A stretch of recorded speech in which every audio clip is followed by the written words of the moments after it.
What is going on, my friend? It's Austin here from Elevate Applicate, bringing you yet another pesticide applicator content, video, whatever you want to call it. I've taken a little bit of a hiatus in the last couple weeks from making videos, and that's because I've been working my tail off out in the field, and I hope you have been too. And one of the things that I was doing in the field recently this past week is what I want to talk about, oak wilt. Oak wilt is a pretty wild disease that's affecting lots and lots of trees throughout the United States. Essentially, it's one of those diseases that can destroy forests very, very quickly. And it's wild how things work and how clients work and how the universe works sometimes. I was actually called out to assess another tree. There was a maple tree in this yard. I'll share a picture of it that the client sent me. And it kind of coincided with somebody who was doing some grading work with a skid steer. They ran into the root system of the tree, and then the tree all of a sudden was like dead, right? Leaves browned up, the whole thing browned up, and it was dead. Why that tree was dying or dead is not due to the skid steer incident. It's actually due to some construction damage and just the general topography of what's going on there. But while I was there, I was scanning the rest of the property for this client, and I noticed a tree that caught my eye. It was a dead tree, completely dead, in the middle of the woods. And it's like, what happened there? Oh, that happened last month. Okay, well, let's go check it out. Walked over there. It's a red oak. Red oaks are really susceptible to oak wilt disease and infection. And I started looking around. I saw some damage that occurred on the trunk. I said, when did this happen? They said, oh, that happened in April. April is a really high transmission rate for oak wilt, and I'm putting two and two together. And so I actually had to climb these trees, that tree in particular, and take a sample. And now that sample is going to MSU, and we're going to get a confirmation, yes or no, is it oak wilt, is it not oak wilt? That was one property. Property number two was actually a job that I got from Facebook, of all places, I guess. And this gentleman was on this local group, and he said, are there any arborists that are really familiar with oak wilt? And, one guy chimed in, said what he knew about oak wilt, which was just to inject the trees. Another, I chimed in. I said, hey, give me a call. I'm oak wilt qualified. I'm this, that, the other thing, listed my credentials. And then a bunch of tree companies actually recommended me, which is pretty cool, right? That feels good knowing that, people perceive you as the expert and say, hey, call this guy. So we went out there, checked out what's going on out there. Definitely appeared to be oak wilt. Looked like it was a multi-year infection. And it's one of those things that had they called us when it first happened, it would have been more cost effective to manage and mitigate. But because this has been going on for about 3 years now, it's a very different scenario in how we have to manage it. And so if you're not familiar with oak wilt, if this is something that you have no idea about, this video is not going to tell you everything you need to know. Okay, I just want to give you a general basis of what oak wilt is and kind of the mitigation strategy depending on who you follow and what your thought process is. Why am I talking about this on a pesticide applicator channel? It's because this requires pesticides in some situations. But as a pesticide applicator, somebody who is certified, you also know that you need to use other management methods. It's not just directly to the chemical. You might have to run trenches, dig trenches. You might have to remove trees, use excavators. You might have to do injection to the trees. You might have to do herbicide applications into the trees. There's a lot of different factors that go into managing oak wilt. So, all that being said, without further ado, I kind of want to dive into it. And I actually have some leaves that I'll show you. So if you can see that, again, I don't know how well the camera is going to pick it up. I'll take pictures of these and share them. But essentially, these are signs or symptoms of oak wilt. And when I had to go collect my samples, because that's the first thing, okay? We think we have oak wilt. And so what is the first thing that you do?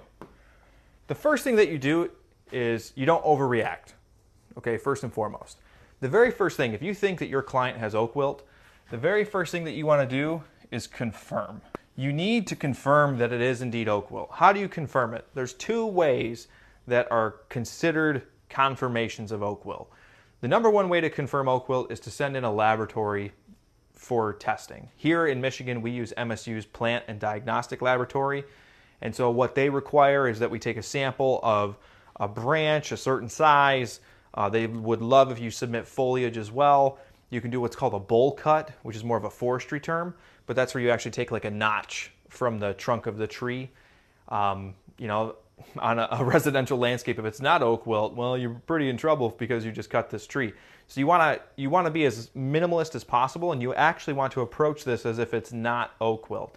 So in my confirmations in my samples, I shouldn't say confirmations, in my samples that I took this week, which I had 2 of them, okay, both of them, what I did is I collected samples.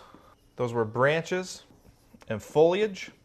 And then I painted the wounds. And why did I paint the wounds? I painted the wounds because I'm going to act as if this is not oak wilt. And I'm pruning oak trees. I'm taking cuts to collect the samples during the wrong time of year. Oak trees should only be pruned during certain times of the year, and that's when it's completely dormant. And ideally when temperatures are below 32 degrees, so you don't have nitidulid beetles flying around. So I painted the wounds as well. And some people might say, well, that's just dumb. But not really. What if it's not oak wilt, you're wrong, and then because you went out there to collect samples, you actually gave the tree oak wilt. Now it's on you. So this is the best practice, right? You have to act as if it's not. You collect samples, you submit them to a lab. The other way that you confirm it is through pressure pads.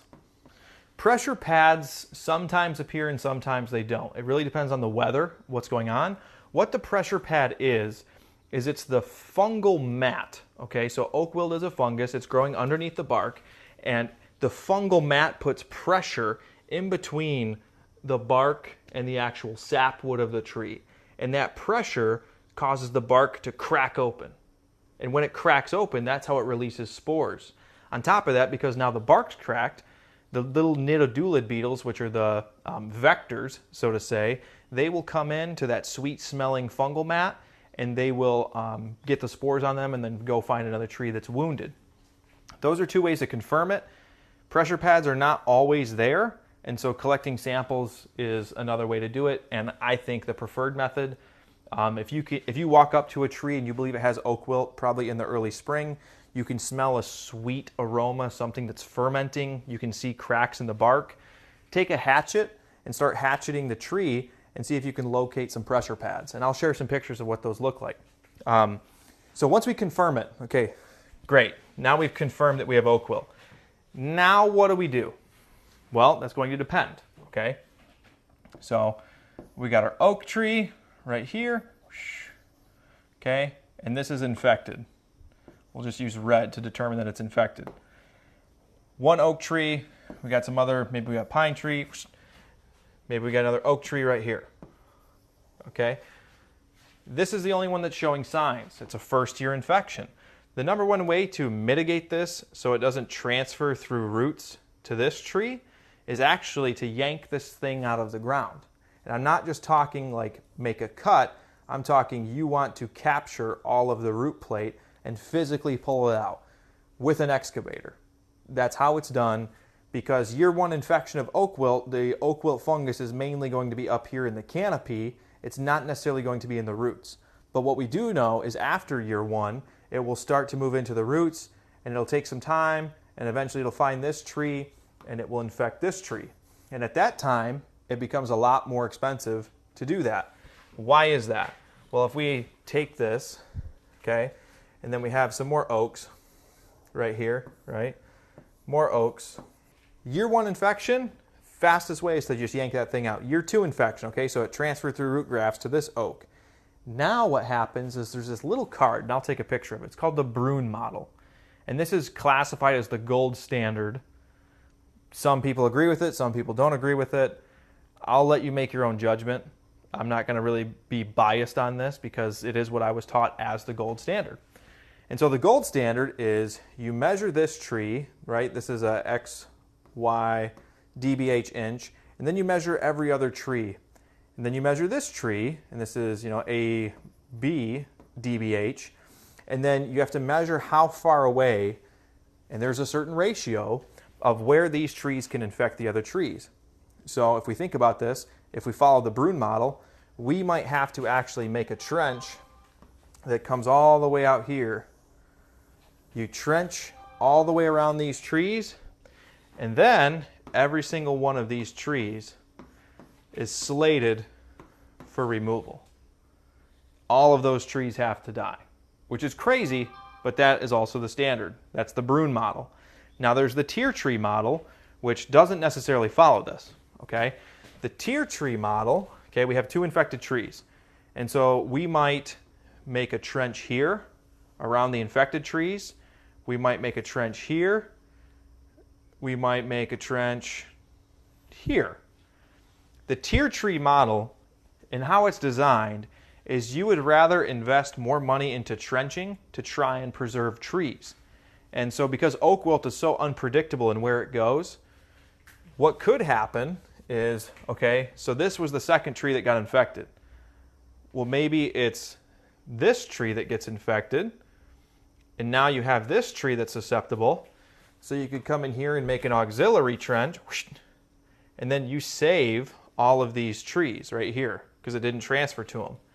So the tier tree model, you're going to invest more time and money into a mechanical practice of actually mitigating and severing root systems to stop root graft.